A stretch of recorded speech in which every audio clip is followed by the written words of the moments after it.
Hi అండి. Welcome to honey lucky channel.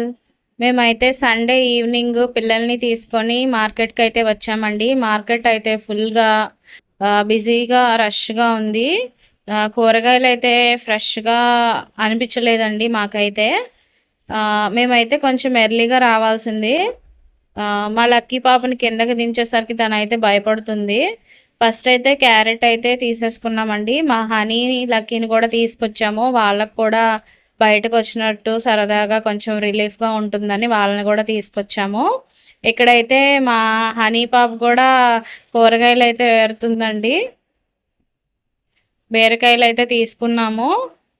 ఈ month నుంచి మేమైతే బడ్జెట్ ప్లాన్ చేసుకుందాం అనుకుంటున్నామండి. ఎందుకంటే మార్నింగ్ వెళ్ళి తెచ్చుకోవడం వల్ల రోజుకి ఎంత ఖర్చవుతుందో మనకి తెలియడం లేదండి నెలొచ్చేసరికి. అందుకనే మేము నెల మొత్తం ఎంత యూజ్ చేస్తున్నామో ఒకేసారి తీసుకుందాం అనుకుంటున్నాము. ఫస్ట్ అయితే వెజిటబుల్స్ తీసేసుకున్నాము. ఆ తర్వాతయితే గ్రోసరీస్ తీసుకోవాలి.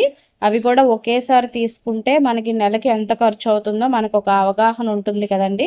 పిల్లలకి బుక్స్‌కి, స్కూల్ ఫీజులు, అలాగే స్నాక్స్, ఫ్రూట్స్, ఇంట్లో పాల ప్యాకెట్స్ అవన్నిట్లికి ఎంతవుతుందో మనం అలాగా బడ్జెట్ రాసుకొని ప్లాన్ చేసుకుందాం అనుకుంటున్నాము.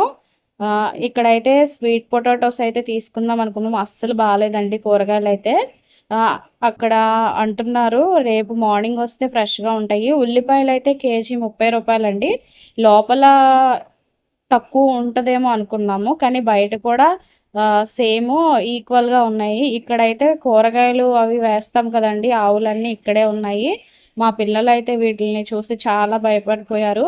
ఇక్కడైతే ఒక పిల్లోడొచ్చాడు చూడండి. "అన్న ఆకలేస్తుంది ఏమన్నా ఉంటే ఇవ్వు" అనని అడిగాడు. సర్లే అని ఇచ్చాము. రూ.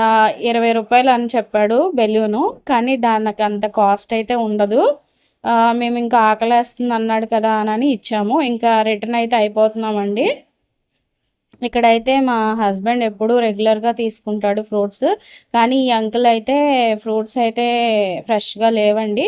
రేపు మార్నింగ్ వస్తే బాగా ఫ్రెష్‌గా ఉంటాయి. మంచి సరుకొస్తది రేపు. రేపు తీసుకోండని మాకే సలహా ఇచ్చాడు. ఇంక మేమైతే ఏమీ తీసుకోకోకుండా ఇంటికైతే వెళ్ళిపోయామండి. పిల్లలకైతే ఫ్రూట్స్ తీసుకోలేదు. రేపైతే తీసుకుంటాము. ఇంక నేను ఇంటికొచ్చేసాక మా అత్తయ్యగారైతే మా పిల్లలకి అన్నం తినిపిస్తుందండి. ఇంతలో నేనైతే కూరగాయలైతే సర్దేసుకున్నాను. ఇలాగా ఉల్లిపాయలు, బీరకాయలు, క్యారెట్, బీట్రూటు, ఇంకా టమాటాలు,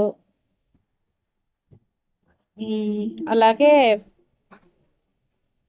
పచ్చిమిర్చి చాలా తక్కువే తీసుకున్నానండి. ఇంకా వంకాయలు, బెండకాయలు అవైతే తీసుకోలేదు. ములక్కాయలు, కరివేపాకు, పుదీనా, కొత్తిమీర ఇవేమీ తీసుకోలేదండి. ఎందుకంటే అక్కడ ఫ్రెష్‌గా లేవు.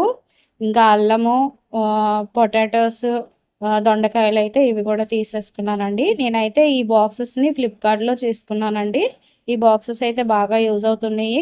ఏంటంటే ఎక్కువ క్వాంటిటీ పట్టవు. కొంచెం ఇలాగ పచ్చిమిరకాయలు వేస్తే అవైతే సరిపోతాయి. పచ్చిమిరపకాయలు ఇలాగ తొడాలు తీసుకొని పచ్చిమిరపకాయలైతే ఫ్రెష్‌గా ఉంటాయండి. అలాగే మా ఐడియా మీకు నచ్చితే లైక్ చేయండి. మాకు సలహాలు కూడా ఇవ్వండి.